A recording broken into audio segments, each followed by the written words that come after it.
A priori, Alors ça c'est la première mare historiquement. le jardin de Benoît a tout d'un nid à moustiques. Ça c'est les plus récents, c'est les micro-bassins. Et ça c'est la dernière mare, la plus grande.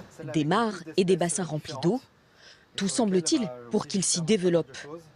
Pourtant, Benoît s'en approche sans crainte d'être piqué. Les moustiques aiment pondre dans l'eau stagnante. Par contre, comme on a mis en place les plantes précises, il y a des insectes qui viennent vivre et qui vont manger et les moustiques et les larves de moustiques. L'idée, c'est de reconstituer les habitats naturels des prédateurs de moustiques. Comme ces insectes aquatiques, Notonectes et Géris, dont les habitats ont disparu à force d'urbanisation. Regarde, est-ce que tu vois une larve de moustique? Non, non.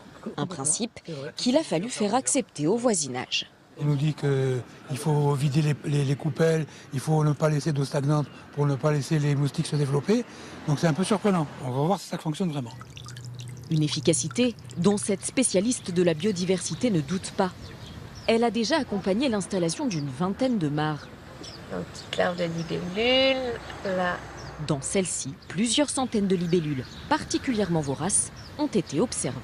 Donc l'été dernier, on a récupéré 200 mues de libellules et de demoiselles. Et il faut savoir qu'après la libellule, à l'état adulte, elle est capable de manger une soixantaine de moustiques par jour. Donc après, si on fait le total, on est à plus de 10 000 moustiques qui sont dévorés chaque jour dans le quartier. L'enjeu pour cette association maintenant, convaincre massivement les particuliers davantage de communes. Celle de Bidart a franchi le pas en aménageant il y a 5 ans une mare à 2 pas d'une école.